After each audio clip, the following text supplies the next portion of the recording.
Alrighty then. Welcome. So most of y'all, none of y'all been here, right? First time? Nope. Okay. Where you guys? From Kansas City. Where? Kansas City. Chiefs? I know where it is. Yeah, I was going to say something. I hate the Patriots and everything they stand for. Hey,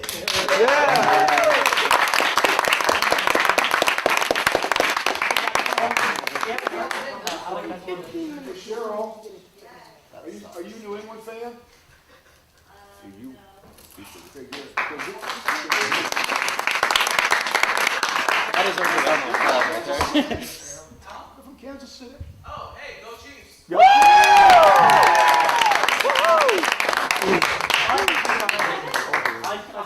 Well, because you're a Dolphin country, the Dolphins sucks. But at least they beat New England that last play. Yeah. All right. Now we got to know each other. So the big question everybody has when they come here is, why is there a museum about underwater demolition teams and Navy SEALs sitting in a place where there's no Navy guys anywhere around? Thanks for asking. So during World War II, the whole state of Florida has training throughout, as people weren't living here in the 40s like today. It's swampy. There's no mosquito control. There's no air conditioning. If you've been here in September, dude, it's brutal. So 1 mile down the road to the south is a Fort Pierce Inlet. Matter of fact, so the Navy went over there and built an amphibious training base over there. It was 20,000 acres, 130,000 guys went through there. Amphibious warfare, you guys off on amphibious warfare? You know what it is? So amphibious warfare was new, obstacles were new, we're going to blow them up. They never did it before. So they sent a guy down here who happened to be the guy that invented the EOD school, Explosive Ordnance Disposal, to clear Hitler's beaches. Now, he couldn't blow up anything. He's the bomb disposal guy. He gets a bunch of Seabees who can blow stuff up, and they all come down here. So, everybody lived on the South Island. No one lived over here. They came over here, built a big compound on those beaches right there behind us. The guys that blew up the obstacles were invented. So we're all sitting on the birthplace of naval special warfare, and the guys that were invented here are the predecessors of Navy SEALs today. So the museum's set up to go backwards in history, and the reason is everybody wants to see what they know. There's books, there's movies. When I started working here 9 years ago, it was all still kind of under the rug. When they shot Bin Laden, the lid came off. This place was inundated. All right, so the first thing is the towers getting hit. The SEALs went from being a reactionary force, rescuing hostages, taking ships back, to go fight the war on terror. Watch that video, take a right. As you come out of that gallery, you'll take another right, Vietnam, Korea, World War II, and in World War II, we'll have the guys depicted that were formed here and what they did. Now, the SEALs were established in '62 for Vietnam to fight covertly in the maritime environment. They took them all from the underwater demolition teams. So all the frogmen became SEALs. By 1983, there was no more frogmen, only SEALs. All right. Everything you see in here today has been in a battle or conflict. There's no replicas.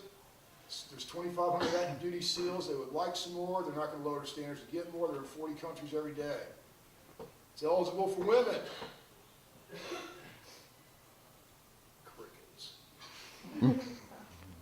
All right, so the flags are half-mast today because on this day in Korea, the only 2 frogmen killed in Korea were killed today, and also the contractor that got blown up in Syria was a former SEAL. So, all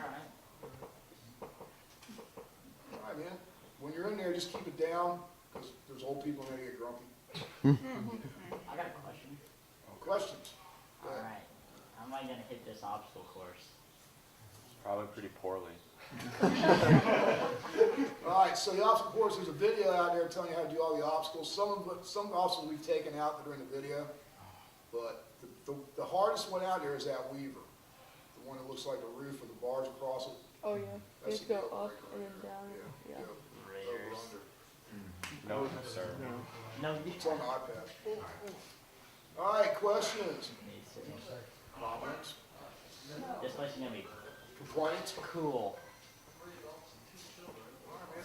I am so ready. You guys are good, like I said, keep it to a low roar. Don't break anything. All right, let's go.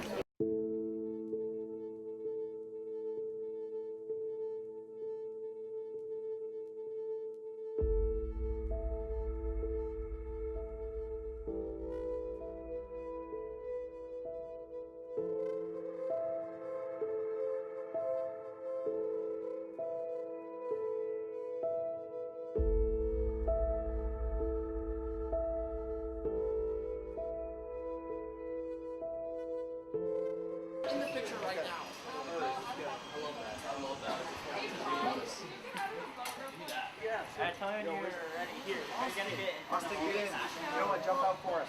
You gotta do a squat kick quick. Get a better gun. Dude, take Noah. It's okay. You can both get.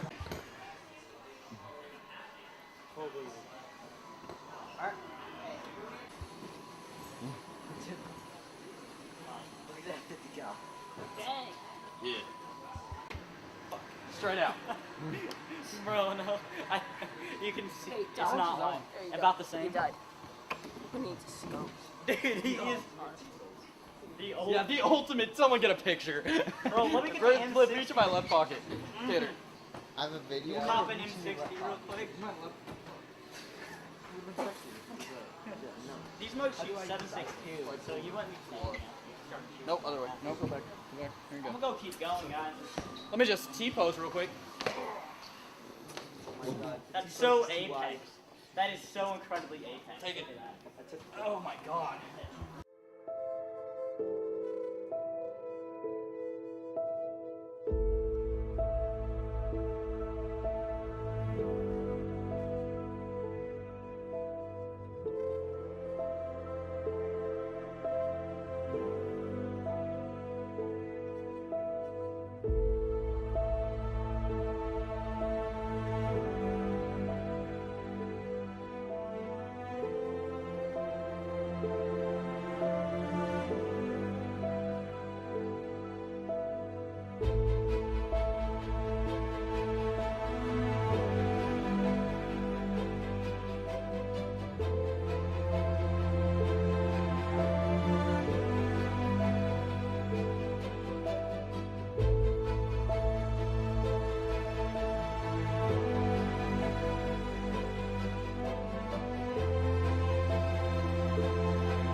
Where are they?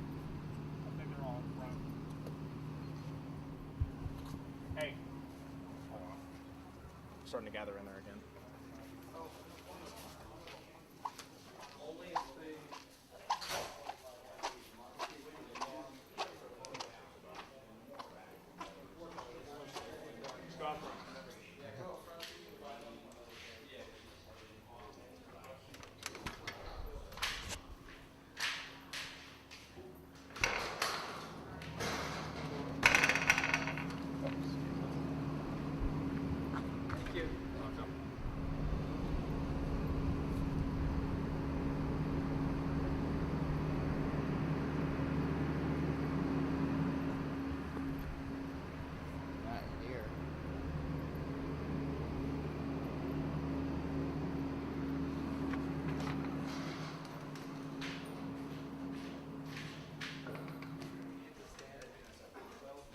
Just stay with us. Just stay with us. Yeah, I don't know. I didn't see them. I was gonna say.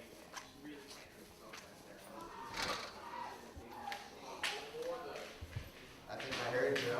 Yeah. A goddamn pull apart. How do you break your leg? I bet He climbed up and then just fell. Like he was pulling up until it crossed. He let himself fall. It's all bad.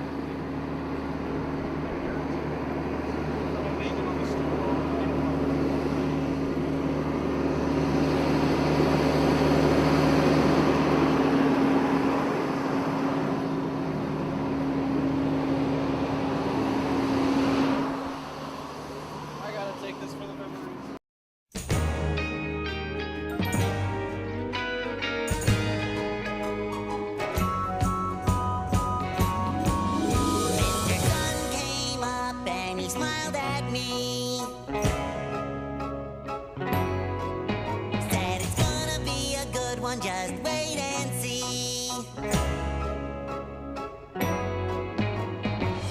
Jumped out of bed and I ran outside, feeling so extra ecstatic. It's the best day ever.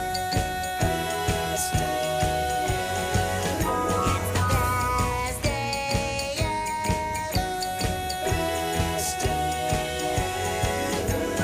I'm so busy, got nothing to do. Spent the last 2 hours just tying my shoe.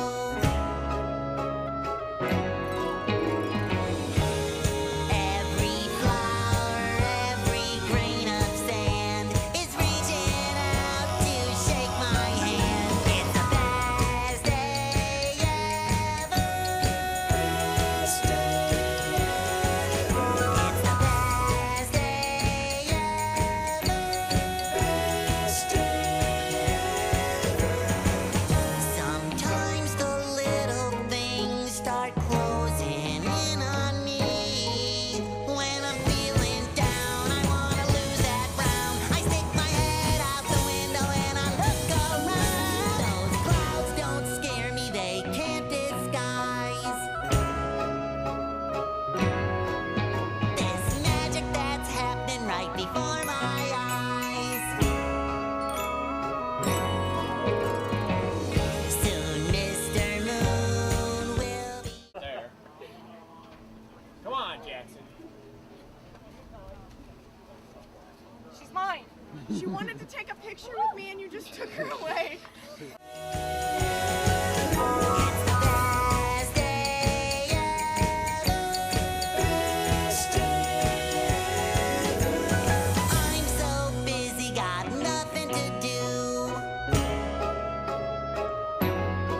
Spent the last 2 hours just tying my shoe.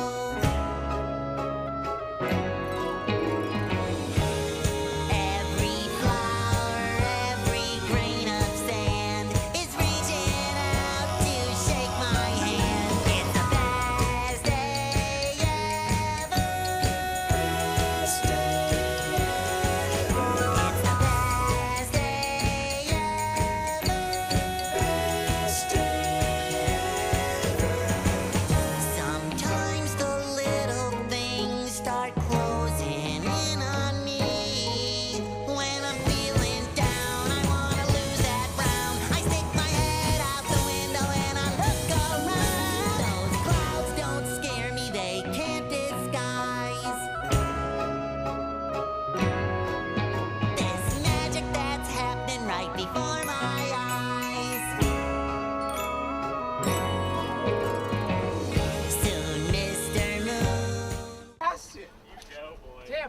such a minute ago. Mr. Brown!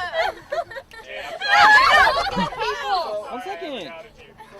Put him back in the problem. Oh, I pooped all over me. We'll be shining bright, so the best day ever can last all night. Yeah, the best day ever's gonna last all night now.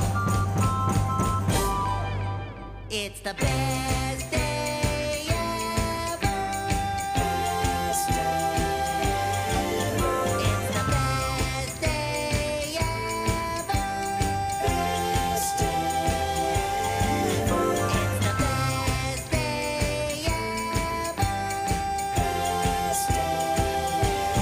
ever. It's the best day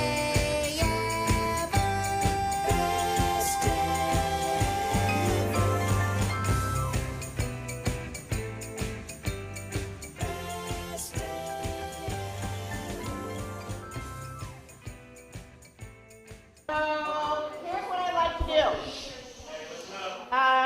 Probably the easiest thing to do is for everybody to just like pull up a piece of floor out here somewhere. I call this area.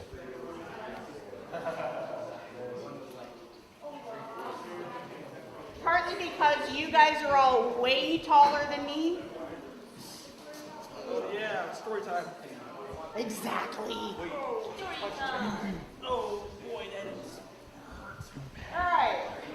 So what we're going to do is we're going to start off, and I'm going to introduce you guys to some of my favorite critters in the touch tank. Some of them you might be familiar with, some of them you might not. What I'll do is I'll bring something out and we'll kind of bring them around so everybody can take a look. I might have to swap them out periodically because, you know, they can only stay out of the water for so long without breathing. But we're going to start off with that. And what I'm going to start off just letting you know is once we get done with like the guided portion of our program, I'm going to give you guys a little bit of time because I know all of you just didn't get a chance to just kind of poke around in here and look. And one of the things that you might want to do in this far quadrant of our touch tank, we have a really special hermit crab.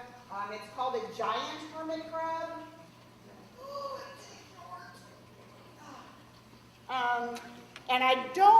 And I'm not pulling him out right now because, this is his most recent molt. So he's actually kind of small for a giant hermit crab. So giant hermit crabs could get to be, I mean, I've seen giant hermit crabs in the wild that were maybe 4 or 5 times the size of this. So they really do live up to their name. Right now we're not pulling him out of the tank to show him to people because the last time he molted, he actually dropped both of his claws and a leg. So this kind of thing happens sometimes to hermit crabs, even in the wild. Oftentimes it's really a response to stress. So that's the reason why we're not pulling him out and handling him right now. We're just giving him some time, quiet in the tank, so that hopefully the next time he molts, he'll grow those back. So, but you might want to take a look at him because he is super cool. He's a pretty gregarious hermit crab. He gets out and moves around in there. You can pretty much always see him. He's never hiding. He's always poking around in there looking for something to eat because he's pretty sure that he's starving all the time. But his name is Little Red, and that's our giant hermit crab. So when you have a chance to poke around, just take a look at him in that far quadrant since I'm not going to be able to get him out for you. But what I am going to do is pull out a few of our hermit crabs. I'm sorry, buddy. I know you guys just got food, but I'm going to take away from you. You know what? She hasn't pulled it out yet. Oh, it's your hands. All right.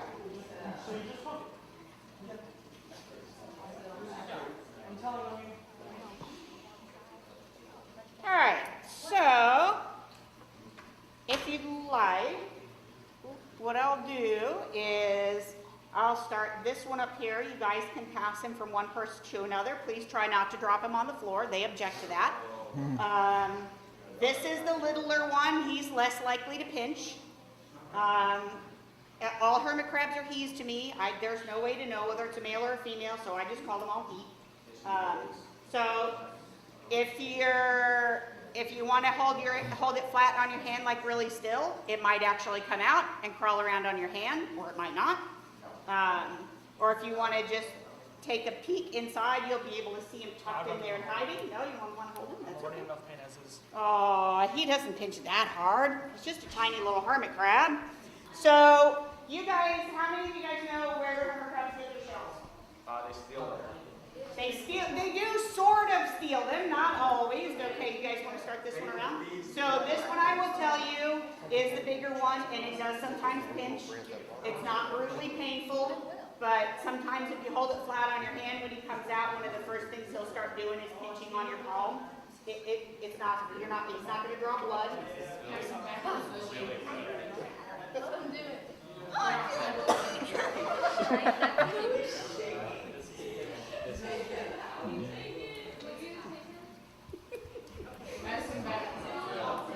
So if he's not going to move, you might just have to pass him. So now who can tell me if hermit crabs, they find their shells or they steal their shells, right? So how often do they do that? Every 3 months. Every 6 months. Every 6 months. Interesting assortment of answers. Yeah, he definitely does not like to be upside down. What happened? What happened?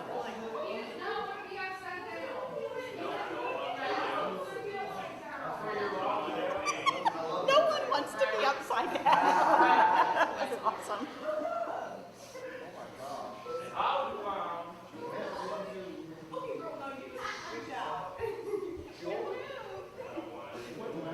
No, it hasn't gotten around to me. All right, so do you want the answer? You want the true answer to how often they change their shells? Do you know? You don't know. Nope. Science doesn't know. Whenever they want to. So the trick is that hermit crabs, technically people will tell you that a hermit crab will change its shell when it gets too big for the one that it's living in. But really, if you ever have hermit crabs in a tank like this one, a little observation will tell you that they're kind of like girls in shoes. They're just like, sometimes they're crawling around in their tank and they're like, I don't like this shell anymore, and that one looks prettier. And they will just switch and move into it. So really, they just kind of change their shells either when the one they are wearing gets too tight for them, or when another one that they encounter seems like it's a better one. So that's how it works. So if hermit crabs just get their shells on the bottom, where do those shells come from? Other crabs. Ancient fossils. The ocean. The ocean. So where do they come from? Yeah, where do the other shells come from? So where do the shells come from that they live in? Do they make them? Other hermit crabs? No guesses? No, like real guesses? Well, alligators don't have many shells, and they don't live in the ocean. So that was just way off in left field somewhere. So the shells come from other organisms that actually make the shells, right? So there's a difference between, so I like to call them like two different kinds of organisms, right? So there are organisms that are shell users, like hermit crabs, and there are organisms that are shell builders, like snails and mollusks, right? So, for example, if we bring out my friend here, we'll see if he'll come out. So, does anybody recognize this shell? Is that? It's a conch. It's a conch shell, that's right. Oh, magic conch shell. Right? So this is a conch shell. And so the animal that lives inside of here would be? A conch. A conch. That's right. It's pronounced with a hard C sound. It's a conch, right? Okay. And Oh, magic conch, tell me my future. so if I hold him up above my hand a little bit and come out so you can see him. I can't see it. No, I can't see him. Not venomous. So this guy belongs to a family of organisms that are called mollusks. And so if I bring him around so you can see him, you can see that he's pushing against my hand with his foot, right? So that's this bottom part of his body here, right? On the back part of his foot, he has a nail. I might be dripping water on you, sorry. He has a nail here. That nail is called an operculum.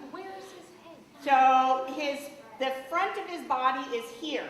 So if you look carefully, you can see his eyes, right?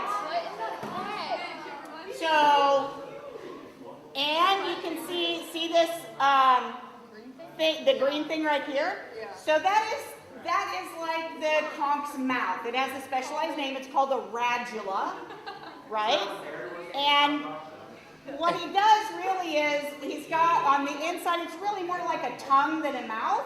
And on the bottom of his tongue, he's got little like file-like projections. So it's almost like a nail file on the end of his tongue. And he uses that to scrape algae and things off of rocks. He can also use it to actually, it has actually chewed the legs off of some of our sea stars in this tank, this conch has. So they will actually attack other organisms and eat their limbs if they don't move fast enough. So, hold up. So if I like hold them. you can breathe for a sec. So the difference between this animal, which is a mollusk, and a snail is really in the operculum, right? So remember I said this nail on the back of his body is called his operculum? So a mollusk has an operculum that they use primarily just to help them move around, and a snail has an operculum that they use to seal up in their shell. So a snail's operculum will be just the same size as the opening of their shell, and they can pull that back in and seal their shell up. So you can see that even on land snails. If you find snails out in your garden and pick them up, they'll squeeze back in their shells, and they'll have a little operculum that they seal up against the outside too. So that's how they work. So the thing about shell builders is that they actually have a gland, a specialized gland, and they secrete liquid shell from that gland, and that shell hardens. So where do you think is the newest part of the shell? On the inside or on the outside? Outside. Inside, that's right. So the shell actually grows on the inside and it pushes outwards. So the oldest part of the shell is the part that's at the opening edge. And the newest part of the shell is the part that's curled up on the inside, right? So hermit crabs, being shell users instead of shell builders, he's not going to come out, he probably won't come out now. All right, you guys want to pass him to me so I can put him back in the water? So how long can hermit crabs go without water? Well, so hermit crabs are actually pretty cool. So there are two general kinds of hermit crabs. There are aquatic hermit crabs and terrestrial hermit crabs. Terrestrial hermit crabs live on the land, while aquatic hermit crabs live in the water. Either way, they both breathe with gills, but terrestrial hermit crabs have a very efficient gill structure, so they can extract oxygen from the air just from the humidity that lays on their gills, right? So aquatic hermit crabs can work in much the same way. When they're exposed, when they're stuck outside of the water, say they get stuck above the tide line and they got to crawl out to get to the water, they can have enough moisture inside of their shells for their gills to still function and for them to still be able to get oxygen out of the air. So they're pretty efficient that way, but probably it's about time for them both to go back in the water anyways. He didn't pinch anybody, did he? Awesome. So even though as a general rule, I call almost everything a he. I don't know why. I just do. But most things I don't know one way or the other. We do know that this big conch is a male. So that's accurate to call him he. Some people in here have named him Gary. Gary!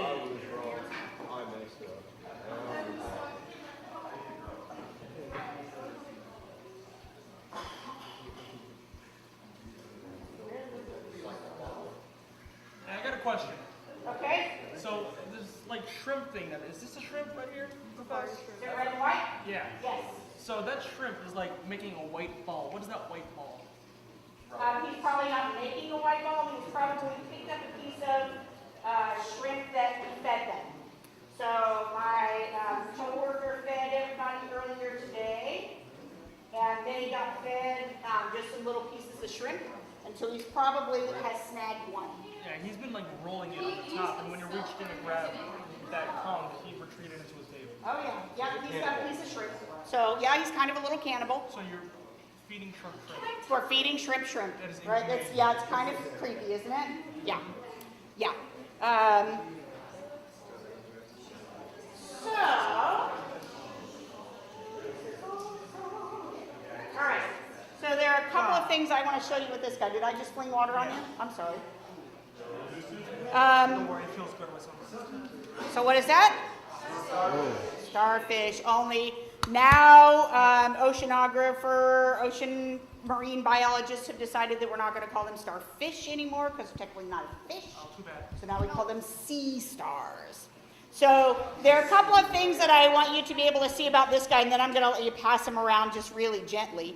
But one thing that I want you to notice is that underneath, you can see there's what looks like a little slimy, mucusy, gross, loogie looking thing there. That is actually our sea star's stomach. So what happens with these guys is in order to eat things that are larger than their mouth opening, they actually will push their stomach out of their mouths. So the stomach comes out of the mouth, it envelops what they want to eat, and then it kind of starts to digest it, and then they pull it back in.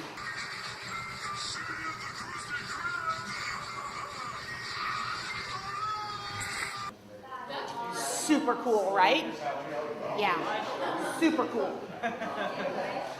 So this type of sea star is called a chocolate chip sea star for obvious reasons. He looks like he has chocolate chips on his back. It is a defense mechanism. They're not really super sharp, but they probably would be pretty uncomfortable if you were a fish and you bit down on them. If you want to turn him over and look at the bottom, you can see in the ends of each of his arms, if you're really careful and don't touch them, his little tube feet will come out and start wiggling. So I'm actually going to start him over here. You guys got to get into the horseshoe. I'm sorry. No worries. So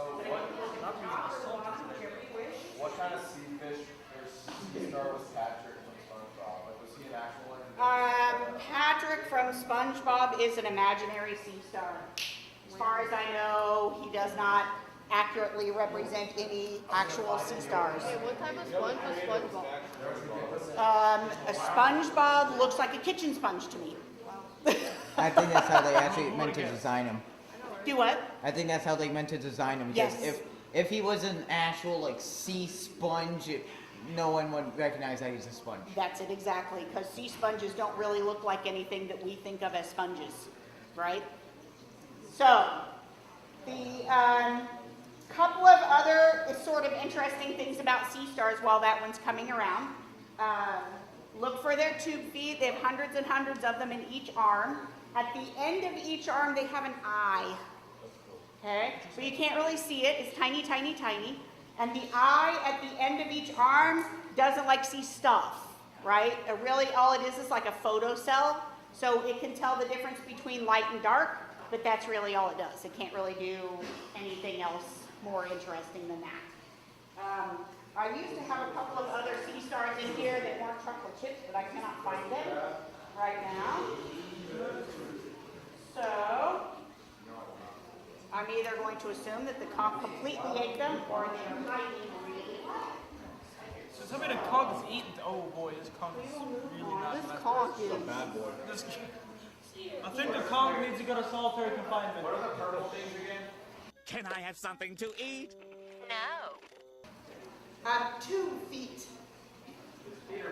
So Oh yeah, they'll wiggle them around quite a bit. they try to Do you blame it? Yes. Yes. Why are you shaking, bro?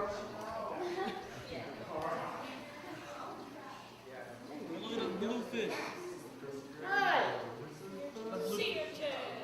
So, I have quite a few of these guys that we can get out and look at. Okay. I think they look sort of like Sputnik, but that's maybe too old for you guys. So these guys are sea urchins, right? Sea urchins. They actually belong to the same family of organisms as the sea star. They're echinoderms. All echinoderms are detritivores. Ooh, that's a good word. Who can tell me what that means, detritivore? They try. No, it means they eat stuff. They eat coral.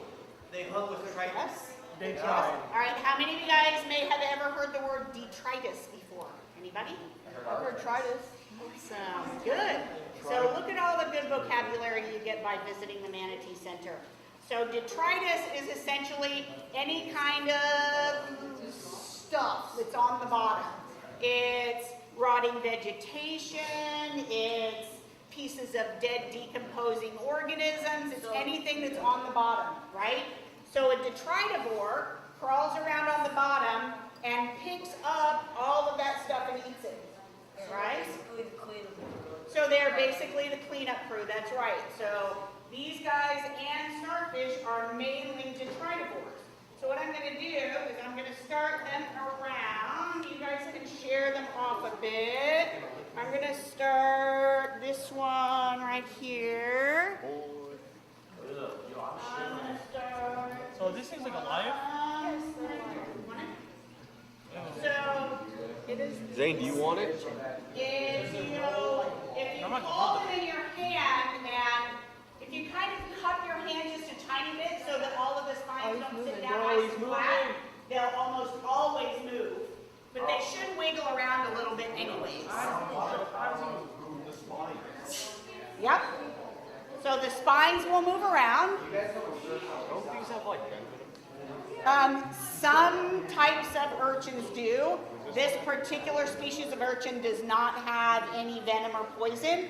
This is called a slate pencil urchin. As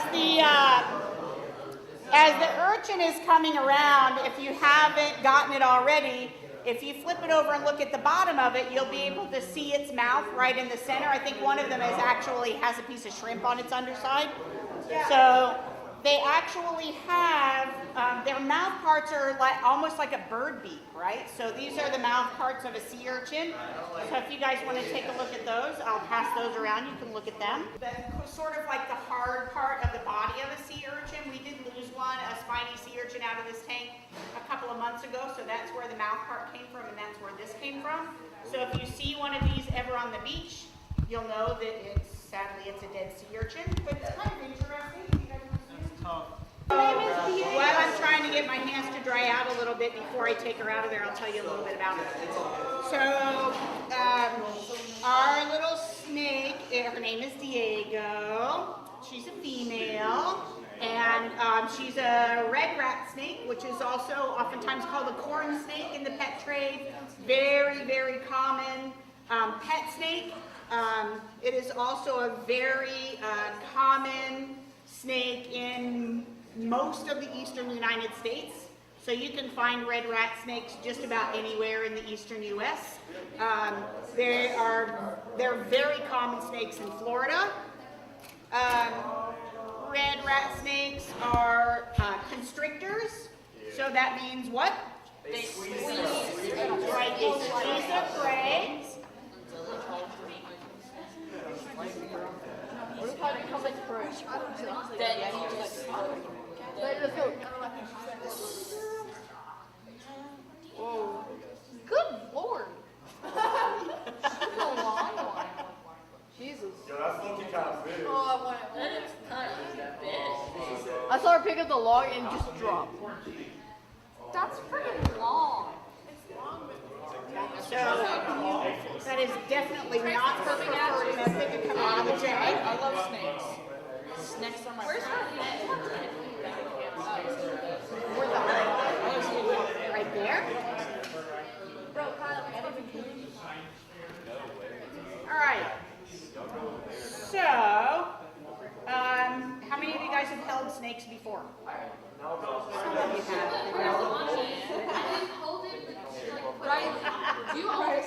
All right. So here's what we'll do. We will give her a quick pass around, and anybody who wants to hold her can hold her, but we'll kind of try to do that relatively quickly because it's the end of the day for her, and she's probably tired. So if you don't want to hold it and you just want to touch it, that's fine. Just touch it when somebody else does. Okay? So anybody in the front, or is everybody in the front a holder? Okay. All right. So here is my suggestion for first time snake holding. Okay? Especially with a snake like a rat snake. Okay? So what you want to do is kind of put your hands together like this and make sort of a tree if you've never held a snake before.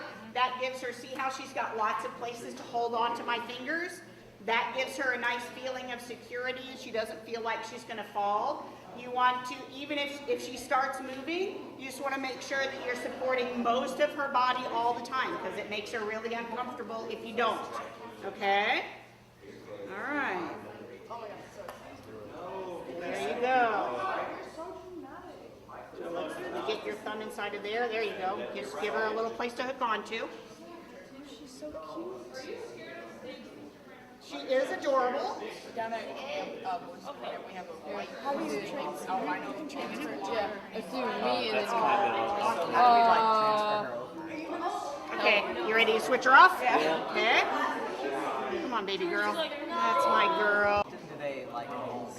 It just depends on how much they grow or how, what the weather conditions are even. Like if it's really dry, sometimes they might molt more frequently because their skin will get dried out. I'm so happy right now. same. So to feed them, do you have to buy like rats and stuff like that? So this snake she's a captive bred snake and she's been fed frozen mice her whole life. So we don't have to feed her live, which is good. She's trying to run away. Good for us because feeding live mice is just not very pleasant. Good for her because mice kind of have a tendency to object to being eaten.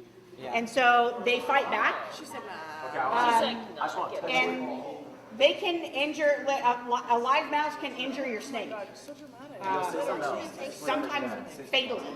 Really? So if your snake will eat frozen or dead mice, even if you have to take fresh mice yourself and kill them, it's way better for your snake, way safer for your snake. So now, why does she stick her tongue out? Because it's Smell it. How it works? Doesn't she like taste the air? Jacobson's organ. Ding, ding, ding, ding, ding. That's awesome. So can you explain how a Jacobson's organ works? Yeah, the tongue goes out and tastes stuff. They can see the heat, infrared radiation. Not as much infrared. So snakes like the rat snake don't really sense heat so much. Pit vipers definitely sense heat. So snakes like diamondback rattlesnakes, copperheads, cottonmouths, they all have the heat-sensing pits in their faces. This snake actually just smells, and the way a Jacobson's organ works is it's kind of like two little grooves in the roof of their mouth that sort of correspond with the two forks of the tongue. So every time they flick their tongue out, when they bring it back in their mouth, they just lay those two little forks in the grooves in the roof of their mouth. And that then is connected to their brain the same way our sinuses are connected to our brain, right? So it works just the same way. It's just a different gathering mechanism. But they're so sensitive that they can tell when they bring and gather the scent, they can tell whether there is more, let's say she's tracking a mouse, she can tell whether there's more mouse scent on the right fork of her tongue or the left fork of her tongue. So when she's smelling and trying to find something to eat, she can tell where she needs to go by how much scent is on either fork of her tongue. So it's pretty intense the way it works. So like, why does it have to move its tongue around so much? Why can't it just like put it out and bring it So, out? well, when if it moves its tongue around and waves it around, that enables it to gather more scent molecules on the air. So it's kind of like, you know how like a dog's nose is moist? Same concept, right? So the moist nose of a dog helps the scent molecules gather more in its nose and in its sinuses. The waving of the tongue does the same thing. If they wave it around, they gather more scent on their tongue so that they can smell. Little snake. I want a pet snake. Where'd you get the snake from? So she was actually bred at another nature center, just in the next town from us, and they gave her to us. Good snake. One of the things I'm going to suggest that you do is keep your eyes on the rocks down at the bottom because we do have a blackfin foray eel in there. I knew it. I knew it. I knew it was there. Oh, Jesus Christ, that's huge. Sometimes when we're feeding. Oh, I see it. It's right there. That's kind of cool. Me with, That's so cool. this is me with family members come over to my house. Okay, here we go. You see now? So before I dump the food in, I'll tell you just real quickly who all we've got in this tank. So everybody that lives in this tank could easily be found, is always found in this part of Florida, and all of these fish could actually be found right up here in the Indian River Lagoon. So we have this little guy right here, our little puffer fish is called a checkered puffer. If you look at him, you can tell he's kind of an ambush predator because he's flat on the bottom. So he lays on the bottom a lot of times and he blends in really well there. He waits for smaller fish to come by and then he just jumps out and grabs it, right? So we also have this big guy here, which is a mangrove snapper. And so he is actually partly ambush and partly chase it down predator. So he kind of likes to lurk in the shadows. And then when fish come swimming by, he'll chase them down and eat them. So the same thing for our other snapper, the one with the yellow stripes over here, he's a lane snapper, and it works much the same way. And then our two matching fish here are called permit, or yellowfin permit. These guys are fast swimming fish, so they chase down other smaller fast swimming fish. You can tell that they are a fish that's built for speed, mostly by the shape of their tail. So they have a tail that's kind of sort of a half moon shape. It's called a tuniform tail, and that's a tail that's designed for swimming fast. And then our most charismatic fish is our porcupine puffer, this guy right here. He is a kind of a general purpose predator, and usually, part of the reason why I was waiting is because sometimes he gets really impatient about getting fed, and he'll actually come to the surface and spit water at the cup. So he'll draw water into his mouth and spit it back out. And actually, when my coworker fed this tank earlier today, I'm just giving him an extra little snack so you guys can see it. And she said he spit water all over. It came up over the tank and got everybody wet. So, but he's apparently not going to spit this evening because he's already had a little bit to eat. But I will put some food in here so you guys can see them eat. You can see they all get impatient and they attack the cup. Oh, the eel's gonna come out.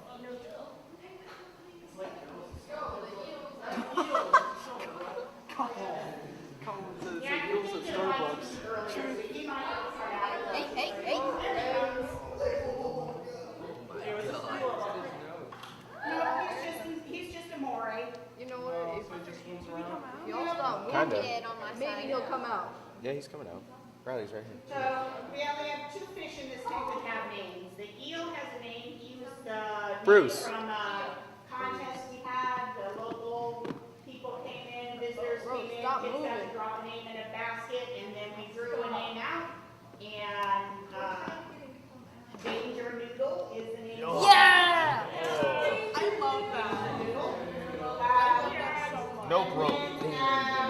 Porcupine puffer, our volunteers have named him Potato because he looks like a giant potato. So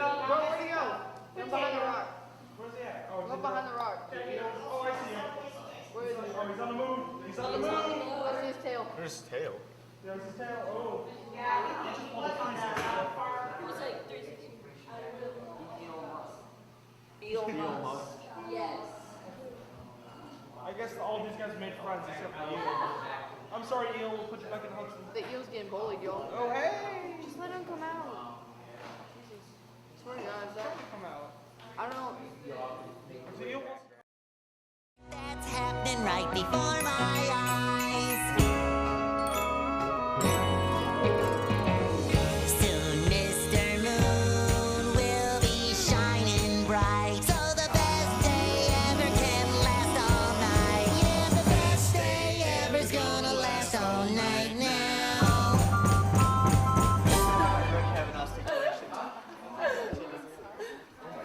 His scalp is literally like back.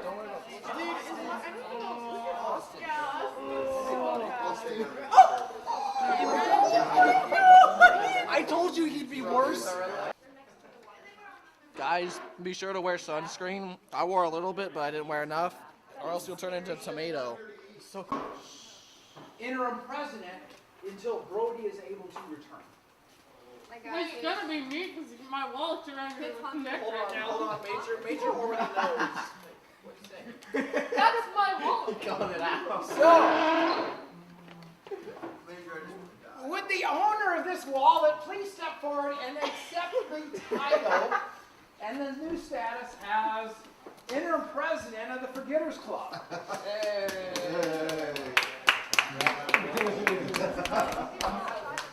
That's a solid salute.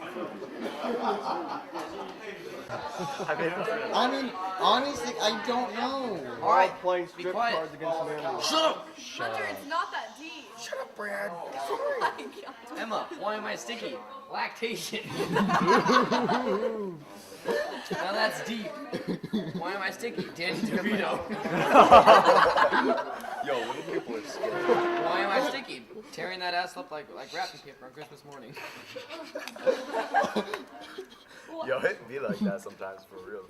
It do. Not that one, no. Why am I sticky? Emma Watson. Dude, these names. Yo, real talk. For real. She's hot as Harry Potter. Yo, like she the could last couple Leviosa a movies. certain thing on me. Why am I sticky? A three-way with my wife and Shaquille O'Neal. That'd be so it doesn't come up yet. Oh, I'm sorry. Good thing Why am I sticky? I was gonna go like this and lean on you, and I'm like, wait. Why am I sticky? Fucking my sister.